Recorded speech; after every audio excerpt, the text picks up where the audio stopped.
Hello बच्चों, कैसे आप सभी। आप सभी का एक बार फिर से हमारे YouTube चैनल गुरुकुल विद्यापीठ डूडवा में आप सभी का एक बार फिर से अभिनंदन, स्वागत।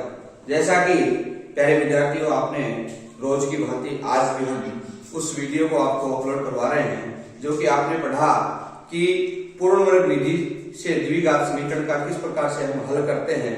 आइए आज चलते हैं, आपको एक नया जो तरीका है पूर्ण वर्ग विधि का और उसको कैसे इसको हम एक्सरसाइज से और हल करते हैं। हमारा समीकरण है, हमारा जो इक्वेशन है वो है 2x² + x - 4 = 0। ये हमारे पास एक इक्वेशन है, ये समीकरण है। विद्यार्थियों, इसमें सिंपल सी बात है, इसको सॉल्व कैसे करेंगे। सबसे पहले आपको बोला हुआ है कि 2x² + x - 4 = 0। अब कंडीशन ये है, इसका दूसरा रूप जो भी स्क्वायर पद होता है, विद्यार्थी ध्यान देना कि स्क्वायर पद के साथ कोई संख्या गुणक हो, कोई संख्या मल्टीप्लाई की हो, तो आगे जो दोनों डिजिट होते हैं उनके इसको डिवाइड कर देनी चाहिए। तो इसका है कि x² + x/2 - 4/2 = 0। ये हमारी कंडीशन लागू हो जाती है। जो x² के साथ जो गुणांक होता है वो नीचे डिवाइड में चला जाता है। तो हमें इसका हल क्या हुआ, जो संख्या, अगर विद्यार्थियों ध्यान देना, अगर संख्या इससे कट रही होती है तो हमें उसको हल कर लेना चाहिए, ताकि क्या होता है कि उसमें सरल हो जाए। तो हमारे पास इसका दूसरा रूप हो जाएगा x² + x/2 माइनस इससे 2 से 4 से डिवाइड हो रहा है, तो हमारे पास रिजल्ट क्या आ गया कि 2 आ गया। तो इसका मतलब हमारे पास है x² + x/2 - 2 = 0। कभी कभी आपको ऐसा भी देखने को सुनने को मिल जाता है कि 1/2x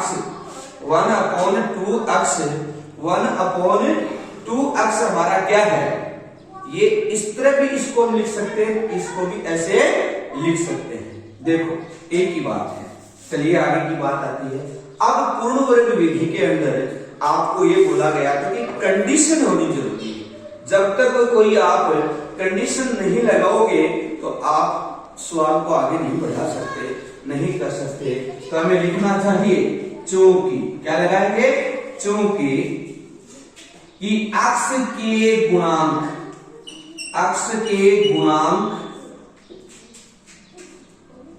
के आधे का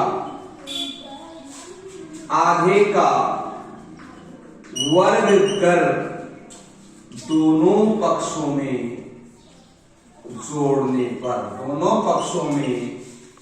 जोड़ने पर विद्यार्थियों x का गुणांक हमारा क्या है, x/2 है, नहीं कि x² है। x² नहीं होता गुणांक, x का गुणांक x/2। ये जो सेकंड डिजिट होता है ना, वो यहाँ पर गुणांक होता है। तो इसका क्या है हमारे पास कि x/2 के आधे का, इसका मतलब होगा 1/4 हमारे पास के वर्ग का दोनों पक्षों में जोड़ने पर। तो क्या लिखेंगे, दोनों पक्षों में लिखेंगे चूंकि दोनों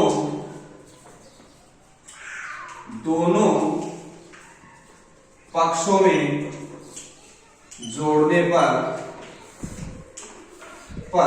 तो दोनों पक्ष क्या है हमारे पास, x² + x/2 = ये जो माइनस की संख्या है वो ट्रांसफर कर देंगे तो हमारे पास 2 का हो जाएगा।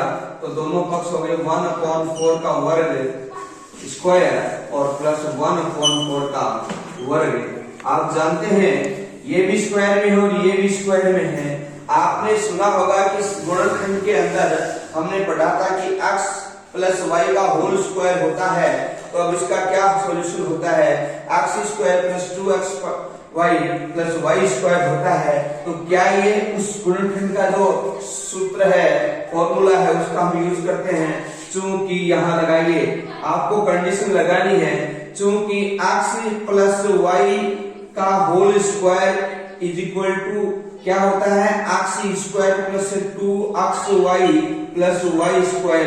ये फॉर्मूला हमें इस रूप में है, इस रूप में हमारे पास प्राप्त हुआ है, तो इस रूप में हमें इसको व्यक्त कर सकते हैं। तो इसका शॉर्ट रूप हो जाएगा x प्लस 1/4 का whole square is equal to.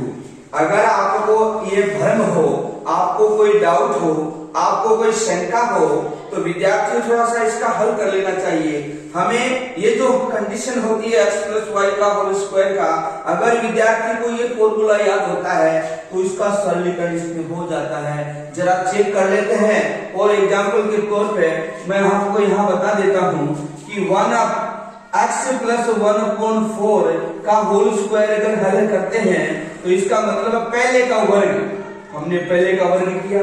फिर कहता कंडीशन कहती है, एक ध्यान और मैं आपको आकर्षित करना चाहता हूं, ये कंडीशन प्लस और माइनस की भी हो सकती है।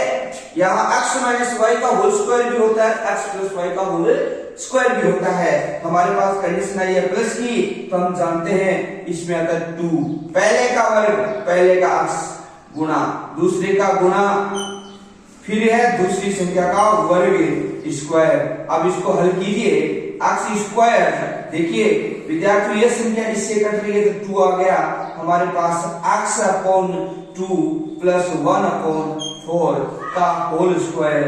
क्या हमने जो ये लिखा, क्या इसका सॉल्यूशन है? हाँ है। ऐसे आप इस तरह से इसको शॉर्ट में लिख सकते हैं। कभी कभी हम क्या है, इसका विवरण भी देना पड़ता है और कभी कभी हमें इसका क्या करना पड़ता है, शॉर्ट भी लेना पड़ता है। तो हमारे पास x square plus x/2 plus 1/4 whole square का मतलब है वो x प्लस 1/4 का होल स्क्वायर करने पर ये फॉर्मूला आपको अपनाना है।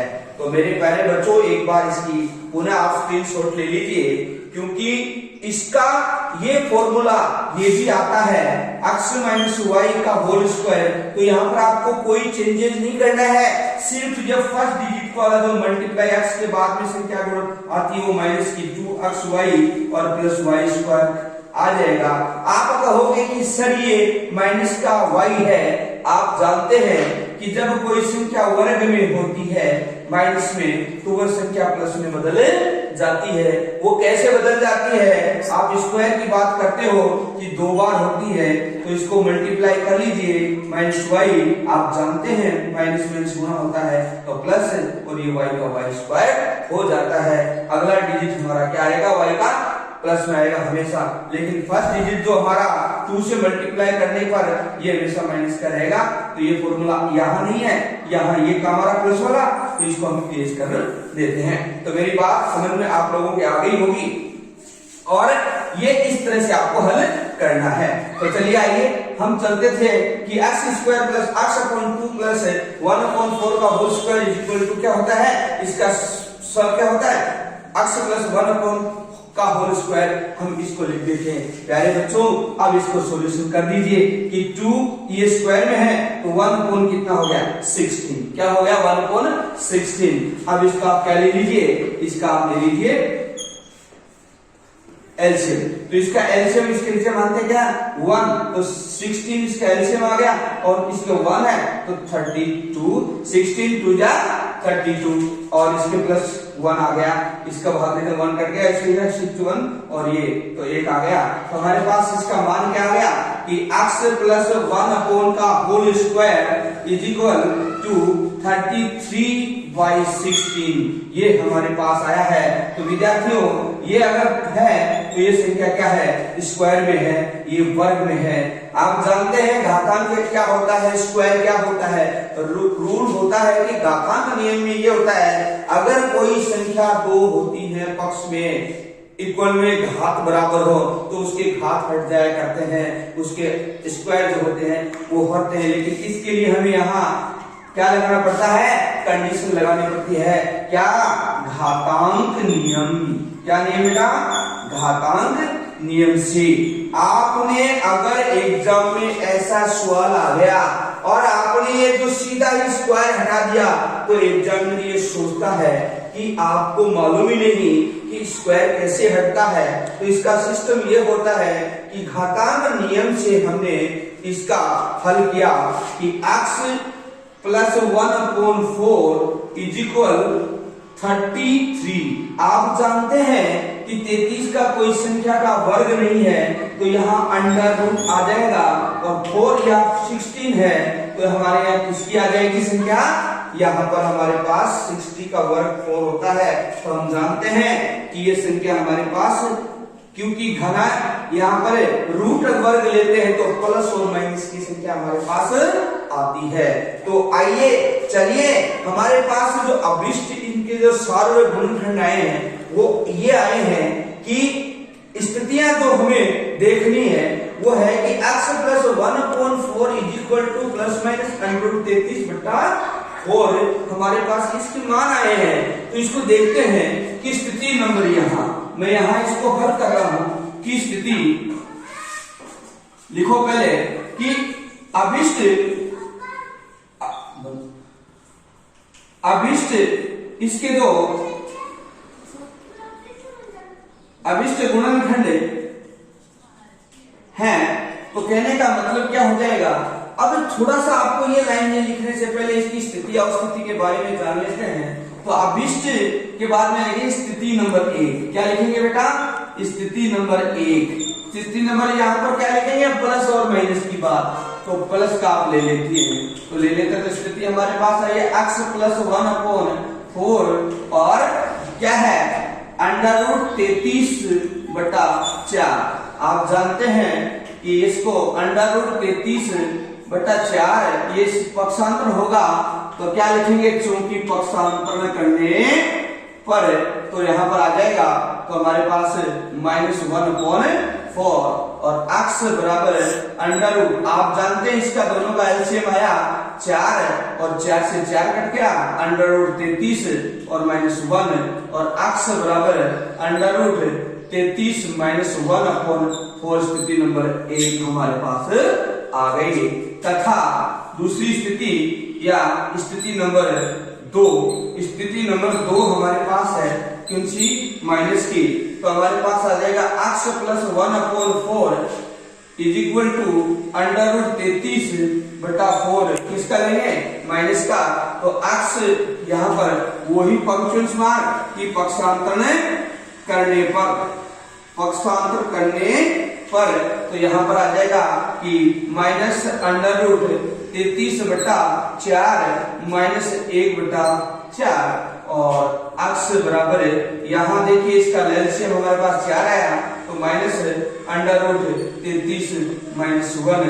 अगर आप इसको यूं भी लिख सकते हैं, कैसे कि 1 कोष्टक ऐसे लिखिए इसको, 1 कोष्टक माइनस 1 प्लस अंडर रूट 33 कोष्टक बाई 4 या x बराबर क्या लिखेंगे, 1 माइनस अंडर रूट 33 हमारे पास 4 स्थिति नंबर 2। इसलिए क्या लिखेंगे, इसलिए x बराबर 2 मान आ गए हमारे पास। पहला मान हमारा स्थिति नंबर 1 में अंडर रूट 33 -1/4 और दूसरी -1 माइनस अंडर रूट 33/4। ये हमारे इसके इसके जो द्विघात समीकरण है और इसके क्या हुए हैं, सॉल्यूशन हुए हैं। तो मैं उम्मीद और आशा के साथ विश्वास रखता हूं कि आप सभी को ये जो पूर्णवर्ग विधि से द्विघात समीकरणों का जो हल होता है, सॉल्यूशन होता है, आपने अच्छे से समझा होगा। और इस तरह से आप अगर इसको भली भांति समझ करके और सुन करके और आगामी जो एक्सरसाइज होगी वो आप कर सकते हैं। मैं आज आपको 3 से 4 एक्सरसाइज डाल रहा हूँ, आप इसकी पहले स्क्रीनशॉट ले लीजिए और पूरा समझिए। मैं यहाँ पर आपको कोटेशन डाल के बता रहा हूँ कि एक्सरसाइज आपको एग्जाम्पल देना हूँ, एग्जाम्पल आपको स्वयं करना है। क्या करना है, सेल्फ सोल्व करना है। इसको क्या करना है, स्वयं के द्वारा। तो पहला एग्जाम होगा कि 2x² - 3x - 6 पहला। दूसरा सॉल्यूशन करेंगे आप 3x² - 6 माइनस प्लस कर दीजिए इसको, तो 12 और तीसरा एग्जाम्पल है कि 4x² - 12x और माइनस प्लस 16, ये आप 4 जो एक्सरसाइज हैं वो आप करके और हमें अपने द्वारा किया हुआ जो सॉल्यूशन है आप हमें दिखाएं। ये आप इस तरह से करके हमें दिखाना है। आज के लिए इतना ही। मैं उम्मीद और आशा के साथ विश्वास रखता हूं कि आपने इस पूर्ण विधि से द्विघात समीकरणों का जो सॉल्यूशन, जो इस प्रकार का जो फॉर्मूला है, विद्यार्थियों ये जो फॉर्मूला है इसके अकॉर्डिंग इसको हम ले सकते हैं, अन्यथा हम इसका सॉल्यूशन नहीं कर सकते। तो आज के लिए इतना ही। इन जो दिए गए एग्जांपल्स को आप अपने द्वारा सॉल्व करेंगे और नहीं या तो कमेंट में लिख के भेजेंगे और ज्यादा से ज्यादा इस वीडियो को अपने गुरुकुल डूडुआ के चैनल के माध्यम से आप इसको शेयर करें। आज के लिए इतना ही। जय हिंद, जय भारत।